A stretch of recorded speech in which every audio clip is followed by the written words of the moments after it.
Assalamualaikum warahmatullahi wabarakatuh. Selamat datang di channelku.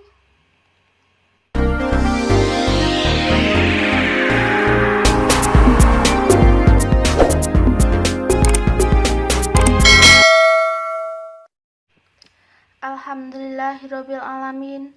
Wassalatu wassalamu asrofil anbiya'i wal mursalin wa ala alihi washabihi ajmain, amma ba'du. Pertama-tama mari kita panjatkan puji syukur atas kehadirat Allah Subhanahu wa taala, dan tak lupa juga sholawat serta salam kita tunjukkan kepada junjungan kita Nabi Agung Muhammad SAW. Karena atas karunia-Nya aku dapat menyampaikan sedikit materi yang aku ketahui tentang larangan zina. Sebelumnya perkenalkan, namaku Sheila Indra Puspitasari, aku dari kelas 10 IPA 3. Apa itu zina? Zina merupakan hubungan layaknya suami istri antara perempuan dengan laki-laki yang sudah mukallaf atau baligh, tanpa ikatan pernikahan yang sah menurut syariat Islam. Zina dilarang oleh agama karena di balik perbuatan tersebut mengandung kerugian dan mudarat bagi manusia. Zina termasuk dosa besar dan haram hukumnya. Dalam ajaran Islam, zina diklasifikasikan menjadi 3, yaitu yang pertama zina muhsan.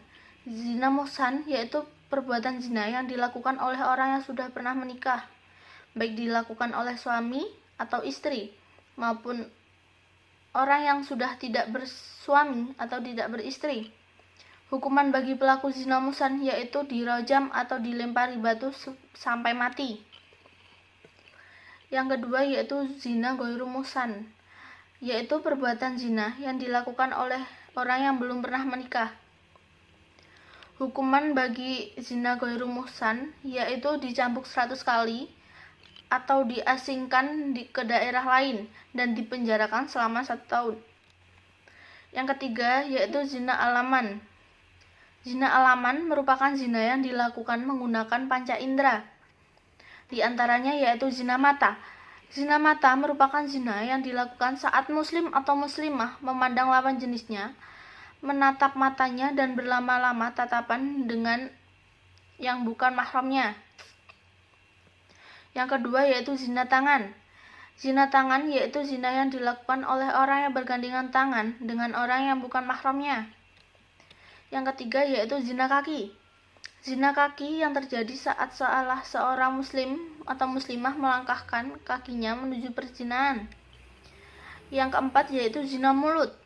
Zina mulut yaitu zina yang terjadi saat muslim atau muslimah berciuman dengan orang yang bukan mahramnya, dan saat muslim atau muslimah membicarakan orang lain. Yang terakhir yaitu zina hati. Zina hati hampir sama dengan pikiran, yaitu zina yang terjadi saat muslim atau muslimah berangan-angan atau memikirkan lawan jenisnya. Allah Subhanahu wa taala berfirman, "Wala taqrabu zina, innahu kana fahisatan wa sa'a sabilan." Yang artinya, dan janganlah kamu mendekati zina, sesungguhnya zina itu adalah perbuatan yang keji dan suatu jalan yang buruk. Quran Surat Al-Isra ayat 32. Ada beberapa hal yang dapat mengantarkan kita kepada perbuatan zina. Yang pertama yaitu berpacaran. Yang kedua berduaan dengan lawan jenis di tempat yang sepi. Yang ketiga yaitu menyentuh perempuan atau laki-laki yang bukan mahramnya. Dan yang keempat yaitu memandang wanita atau laki-laki yang tidak halal baginya.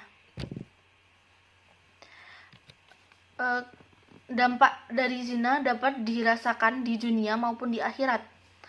Dampak di dunia diantaranya yaitu menghilangkan wibawa. Maksudnya yaitu berzina akan kehilangan kehormatannya, harga diri, dan martabatnya di kalangan masyarakat. Biasanya, pezina akan dianggap sampah masyarakat oleh lingkungan sekitar karena telah mengotori lingkungannya. Yang kedua yaitu mengakibatkan kefakiran. Berzina akan mengakibatkan kefakiran, sebab ia akan selalu mengejar kepuasan nafsu yang bisa menghabiskan harta bendanya. Yang ketiga yaitu mengurangi umur. Secara tidak langsung, mereka mengurangi umur mereka sendiri. Lantaran orang yang terbiasa berzina mudah terserang penyakit mematikan. seperti HIV atau AIDS, infeksi saluran kelamin, dan lain-lain. Dampak di akhirat diantaranya yaitu mendapat murka Allah, hisab yang jelek atau banyak dosa, dan yang terakhir yaitu siksaan di neraka. Kita dapat menghindari zina dengan 6 cara. Di antaranya yaitu menjaga pergaulan, menjaga kehormatan, menjaga aurat, menjaga pandangan, meningkatkan pemahaman agama, dan yang terakhir yaitu memperbanyak zikir atau mengingat Allah Subhanahu wa Ta'ala. Kita dapat mengambil hikmah dari larangan zina.